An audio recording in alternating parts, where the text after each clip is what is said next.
Ayon sa investigasyon ng mga pulis ay hindi nagpakamatay si Elise kundi ay sadyang pinatay siya kaya pinatawag ng mga pulis ang mga taong malapit sa biktima upang makatulong sa investigasyon.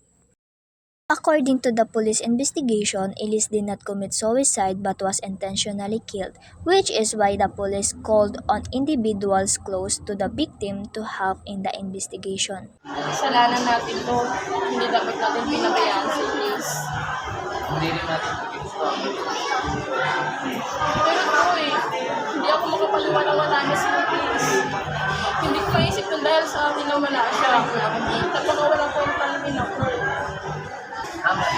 Hindi ako nagpapalawala ng nanay sa hospital. She's a strong girl.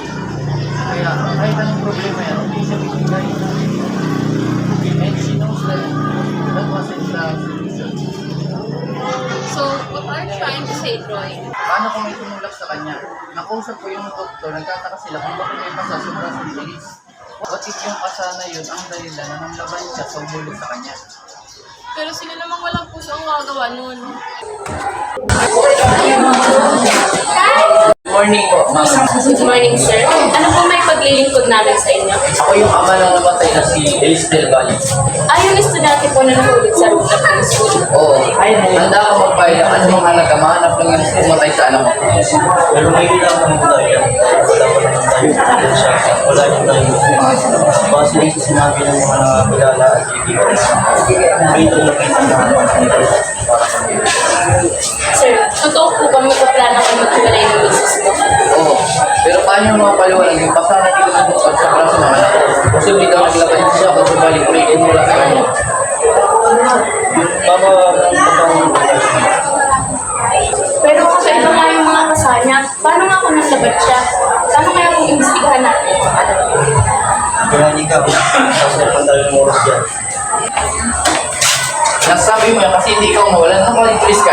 Sir, kumalma po kayo. Gagawin po namin ang lahat para malaman namin kung ano po ba talaga nangyari sa anak ninyo. May hirapan lamang po tayo dahil kung totoo nga na pinatay ang anak ninyo, masyadong malinis kumilos ang suspect. Ang tanging magagawa lamang po natin ngayon ay ipatawag ulit ang kanyang mga kaibigan o mga kakilala. Baka sakaling may naaalala o matatandaan sila na pwedeng makapagtulong kung sino may gawa nito sa anak ninyo. Yung gano'n, tulungan niyo po kami kung sino yung mga kaibigan ng anak na makausap namin sa kanila. Babalitaan na lamang po namin kayo.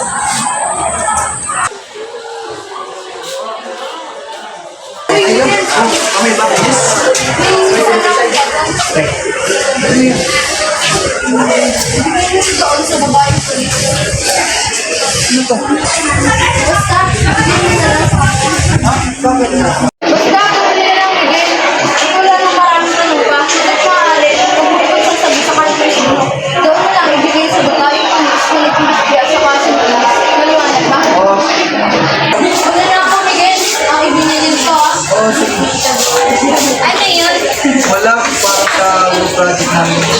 Ganun ba? Uwi ka na ba? Sabay na tayo.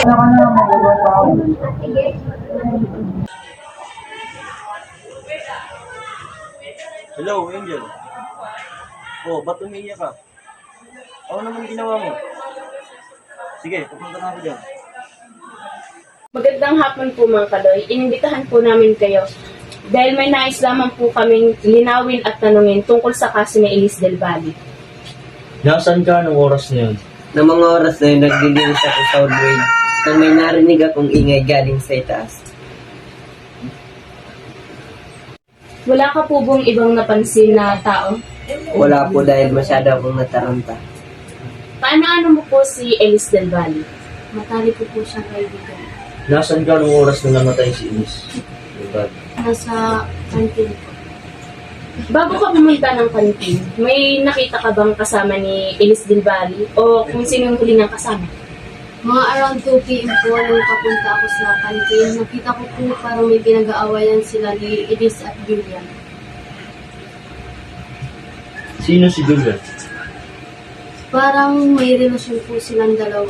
Pwede mo ba kaming tulungan na ipatawag si Julian? Sige, Sige, makakalis ka.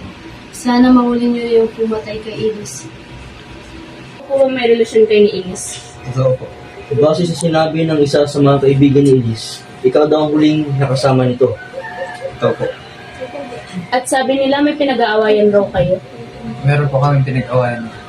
Eh di may motibo kang patayin si Elise. Wala po. Hindi ko po yun magagawa kay Liz. Ano bang pinag-awayan ninyo? Yung boy best friend niya po, Sino? si Miguel. Hindi ko po yun magagawa sa kanya. Sigurado ba? Opo, sigurado po. Mahal na mahal ko po si Liz. Nalaman ka ba sa pagkamatay ni Elise? Wala po. Handa ka bang makapagtulungan upang malaman kung sino ang pumatay sa kaibigan mo? Opo, handa po akong ipagtulungan para makamit ang hustisya sa pagkamatay ni Liz. Relasyon mo kay Liz? Kung kaibigan lang po kami. Nasaan ka nung oras na namatay si Elise? Sa classroom po. May tinatapos ng labay. Po, napakabait na tao po ni Elise. Hindi niya po ito deserve. Sana matulungan niya po kami sa pagkamatay niya. Babalitaan na lang natin. Miss, kumalma po kayo. Hindi po namin kayo na inaakusuhan. Tatanong lang po kami. Akala ko ba nagpakamatay si Elise? Bakit may investigasyon pa na ganito? Tsaka walang kwenta yung mga tinatanong niyo sa akin. Wala akong kinalaman sa pagkamatay niya. Aalis na ako. Sandali lang, Miss. May mga itatanong pa kami. May ebidensya ba kayo para patunayan na ako yung pumatay? Miss, teka lang. Aalis na ako! Duda ako sa babaeng yan. Para may kinalaman sa pagkamatay ni Elise. Mukha nga. Sige, Miss, tignan natin. Sibo, 3 million.